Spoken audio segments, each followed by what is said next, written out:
Bago ka magpasok, may jowa ka ba? Meron po. Actually, hindi naman po siya tinatago. Matagal na po. 5 years na po kami. So, happy naman ako na nag-work naman siya. Support naman siya sa ginagawa ko.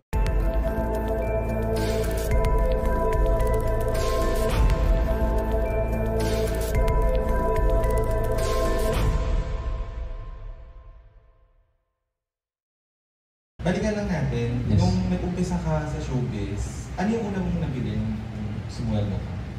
Ang una kong nabili, actually yung pinakauna ko nabili sa commercial. Pero kung sa showbiz, mga damit, luho.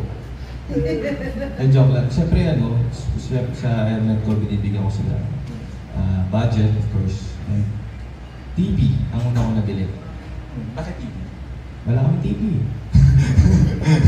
Wala kami TV, so TV una ko nabili. And ano pa ba? Cellphone sa mga kapatid ko. And ngayon, nagko-commute pa rin na ako ngayon eh. Hindi pa ako nakabili ng kotse, wala pa akong sports car. Hintayin niyo. So yun ang next target? Hindi naman. Simple lang naman ako eh. Gusto ko lang ng simpleng buhay. Gusto ko ng ikasal, magkaanak. Ay, pero seryoso alam niyo sa panahon ngayon, yun ay mahirap makuha. Tandaan niyo yun. Ayos na pamilya, masayang pamilya. Mahirap makuha yun. Bago ka magpasok, may jowa ka ba? Meron po. Actually, hindi naman po siya tinatago. Matagal na po. 5 years na po kami. So, happy naman ako na nag-work naman siya. Support naman siya sa ginagawa ko. Hindi naman ako yung Palit po! Okay. Paano kanya sinusuportahan dito sa showbiz career? Wait, non-showbiz siya? Non-showbiz po. Non-showbiz. Nag-meet kami dahil sa commercial. Nag-try lang siya ng BTR, pero at least may commercial. So, ayun, nag-meet kami. Siyempre, diskarte ko yun. Alam mo na yan, tol, para diskarte mga natin. Pero yun, 5 years na kami.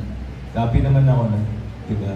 So, supportan niya ako. Like, syempre, kunyari, sa mga kailangan ko, minsan siya pipili ng suit-suiting ko kung ano maganda. So, alam niyo, alam niyo, communication lang naman yung problema. Yun lang kailangan niyo ayusin eh. Paano mo siya kausap, ipapaintindi mo yun. Syempre, mahirap itong trabaho natin. Yung trabaho na ito, mahirap ito. Syempre, may mga kasama kang tao, may mga kapartners ka.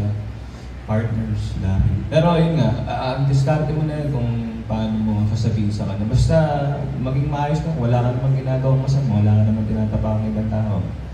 So paano mo na-maintain kasi syempre busy ka tapos yung trabaho mo medyo sunod-sunod na ngayon. Yung oras mo paano? Siyempre, pinapaintindi ko rin sa kanya na medyo matagal hindi na ako makawala. 2 linggo, 1 linggo. Wala namang problema sa kanya yun. Yun talaga pagmahal mo naman yung isang tao. May mga sacrifices talaga and para din naman sa amin yung ginagawa ko para sa amin at sa family ko. So, wala namang problema siguro. 5 years. 5 years. So, paano mo na-maintain yung relationship? Gwapo ko eh. Siguro, wow. Siyempre, din pa rin yung, nga, kailangan lang din ng communication. Mapaintindi mo sa kanya na ito yung ginagawa ko. And siyempre, open naman ako. Kailangan niya makita yung ako. Open kung basahin mo. Wala ka namang makikita dito sa mga text o basahin niyo.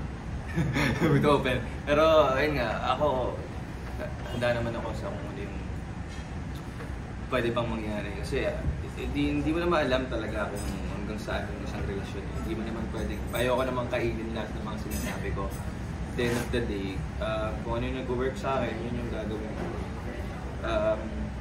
Alam mo yun, ang dami nga nagtatanong, ano ba yung nakikita mo? Ano ba talaga? Ako, oo naman, syempre. Yung pwedeng tagal na namin for the siguro kailangan alagaan mo lang din. Alagaan nyo yung isa't isa. Communication, tapos syempre yung kilig kapag wala yung suyo, yung mga Romantic ka bang boy?